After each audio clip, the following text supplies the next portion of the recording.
Hi, I'm John Green. This is Crash Course Literature, and today we're going to talk about the greatest Dane of all, Scooby-Doo. No, it's Hamlet. So Hamlet is either a 16th or 17th century play. We're not positive. The tragedy of Hamlet, Prince of Denmark, was written by William Shakespeare sometime between 1599 and 1602, and it's considered by many to be Shakespeare's best work, even better than Timon of Athens or Cymbeline. Mr. Green, I know Hamlet's like super famous and important and everything, but isn't it basically just like a super long play about a guy who never makes up his mind? Well, me from the past, some argue that Hamlet doesn't have trouble making up his mind so much as he has trouble executing his vision, or more specifically, executing his uncle. Then again, me from the past, many of us would argue that Hamlet does struggle to make decisions, but the decisions he has to make are quite difficult. I mean, this is a play about justice and revenge and your conscience and your place in the social order, and once again, deeply uncomfortable feelings about mothers.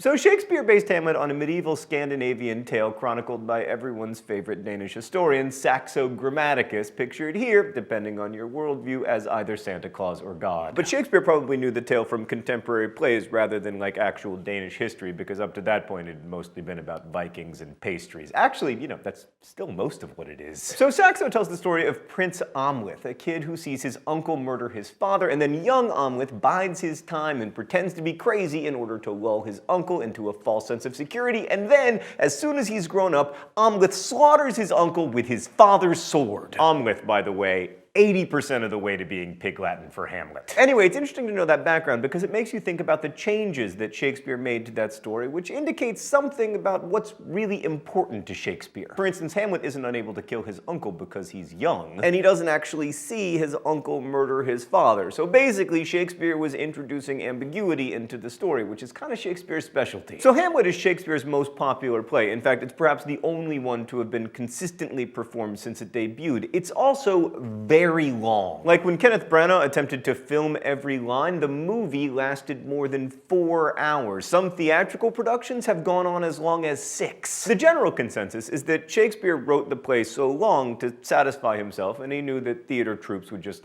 make it shorter any way they wanted. But it's also possible that he thought that keeping the audience at the theater for longer would help him to sell more mutton pies at the concession stand. We have to remember, art is also commerce. But this whole link thing brings us to the fact that there are actually 3 different versions of Hamlet. There are 2 quartos, one from 1603 and another from 1604, and then the folio edition from 1623. The second quarto and the folio are somewhat similar, although the first was probably based on Shakespeare's notes and the second based on seeing the play in performance. But the first quarto is known as the bad quarto, and not in the sense that it's evil, but in the sense that it's kind of terrible. Historians believe that an actor probably transcribed the first quarto from his memory, and that actor probably only played really small parts, like Marcellus. Basically, the scenes he was on stage for, he remembered pretty well, but the other ones, not so much. He was probably that actor who's always mouthing other people's lines. For example, here's the bad quarto's to be or not to be speech.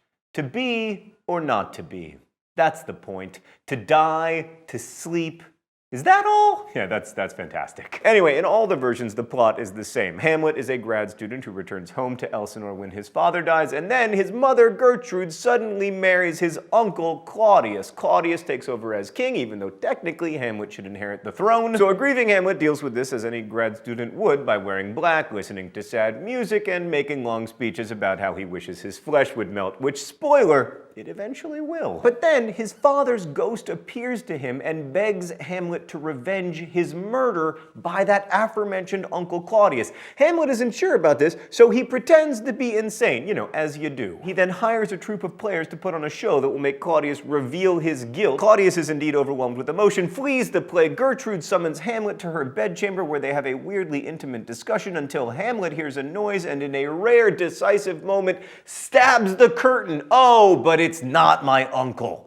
It's Polonius. Polonius, who was never brief, despite saying that brevity is the soul of wit, and then also famously said, "To thine own self be true," and, proceeded not to be terribly true to himself. So Gertrude decides that Hamlet should get out of town for a while, and he sails away, and there's a writ of death, and storms, and pirates, and then Hamlet returns only to find that Polonius's daughter, Ophelia, has committed suicide, and that her brother, Laertes, is kind of mad at Hamlet. So Claudius schedules a fencing match between Laertes and Hamlet, poisoning Laertes' sword and Hamlet's wine. Hamlet is stabbed but manages to wound Laertes while Gertrude downs the fatal wine. And then, once everyone is dead or dying, Hamlet decides that now is finally a good time to stab Claudius. Basically, all the Danes die, except Horatio, of course, because you need someone to say, "Good night, sweet prince, and flights of angels sing thee to thy rest." What kind of place is this Denmark where people have stunningly un-Danish names like Claudius and Polonius? Well, let's go to the thought bubble. So throughout the play, Claudius is building up an army to take on Norway, and Denmark is caught in a strange limbo between war and not war. As often happens, the specter of external enemies leads the ruling powers to search for enemies within.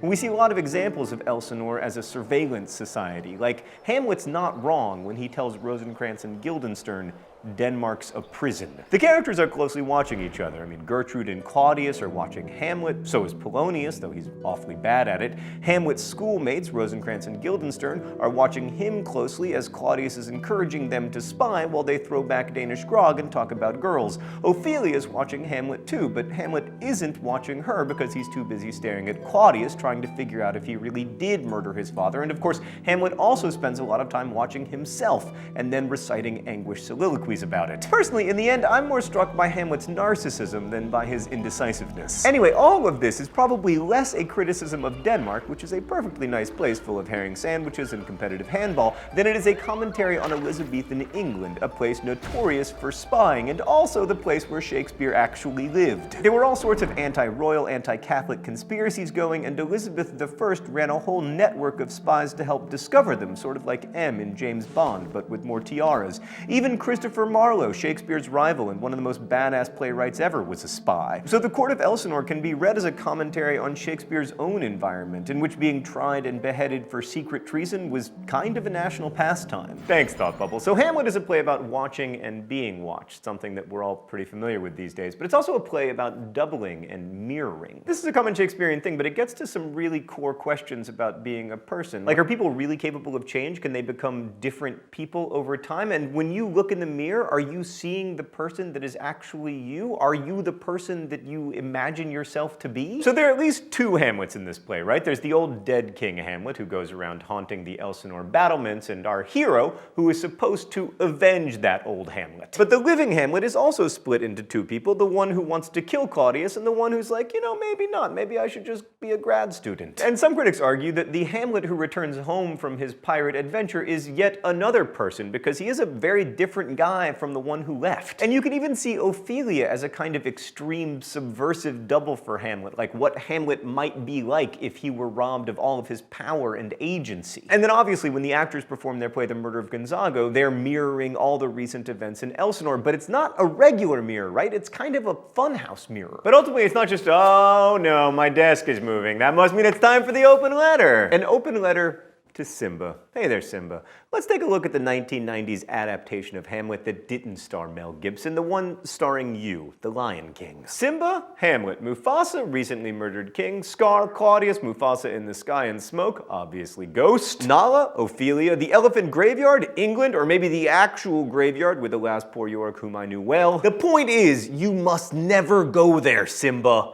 Sorry, I don't have a good James Earl Jones. Best wishes, John Green. So anyway, it's not just one mirror, but many that reflect Hamlet's trouble figuring out what kind of man he is and how he should act. These mirrors also underscore the perpetual cycle of violence at the heart of the revenge tragedy, which you'll no doubt remember from our talk of ancient Greek stories. Like in these tragedies, the desire for vengeance ultimately corrupts the revenger, and he or she has to die too. Each murder has to be answered for with another murder until we are out of people who can die. A good example of this unending violence is old Hamlet's ghost, who can't rest in his grave until he's avenged. Now, the critics Andrew Bennett and Nicholas Royal describe ghosts as, quote, "the very embodiment of strange repetition or recurrence. It is a revenant. It comes back." Okay, but it comes back from where? Like, ghosts don't really fit into Hamlet's understanding of death. He describes death as, quote, "the undiscovered country from whose bourne no traveler returns." Except his dad, apparently. In fact, one way to read it is that the ghost fate is in some ways aligned with Catholic purgatory, confined to fast and fires till the foul crimes done in my days of nature are burnt and purged away. And Hamlet seems to fear something similar, for in that sleep of death, what dreams may come. Though it's also worth noting that Hamlet wonders if the ghost really is his father. Hamlet has to ask if the ghost is, quote, a spirit of health or goblin damned. Regardless, the ghost makes Hamlet wonder about the consequences of his action. I mean, here's Hamlet saying, can this ghost, whose name I will remind you is Hamlet, be trusted? Is justice the business of people or of God? Now, obviously there are no easy answers to those questions, but earthly justice is clearly corrupt in this play. I mean, Claudius has usurped the kingdom, and there's evidence that the old King Hamlet might not have been the greatest ruler either. And Claudius is already being punished spiritually, although it's not clear whether it comes from himself or from God. But like at one point, he tries to pray and finds that he actually can't. My words fly up, my thoughts remain below. Words without thought never to heaven go. Now, prayer was seen as cleansing, and in that scene, Hamlet decides not to kill Claudius because he believes that Claudius is praying and therefore will be cleansed of his sin and will go straight to heaven if Hamlet killed him right then. And that wouldn't be fair. Of course, actually, if he'd just killed Claudius in that moment, due to the thoughts not going up to heaven, everything would have been fine. I mean, not for Claudius, but you know, for justice. So should Hamlet act? Should he let divine justice take its course? Does divine justice only work through people? Even I can't decide. But Mr. Green, in the end, how does Hamlet finally make up his mind, though? Well, me from the past, when he finally makes up his mind, he's dying, right? He has, like, seconds left to live. Ultimately, Hamlet is a great play for its aphorisms and its language and its ambiguity, but also because it brilliantly captures the fact that we do not know what we are doing. Hamlet doesn't struggle to decide a course of action because he's young or because he's an academic or because he's a narcissist. He struggles because he's human. We'll continue our discussion of him and the play next week. Thanks for watching. I'll see you then. Crash Course is made by all of these nice people, and it exists because of your support at Subbable.com, including Subbable subscriber and Crash Course supporter Kevin Lee, who sponsored today's video. So thanks, Kevin, and thanks to all of our subscribers at Subbable for helping us to keep Crash Course free for everyone forever. You can also get great perks at Subbable, so check it out. But regardless, I just wanted to say thanks for watching, and as we say in my hometown, don't forget to be awesome.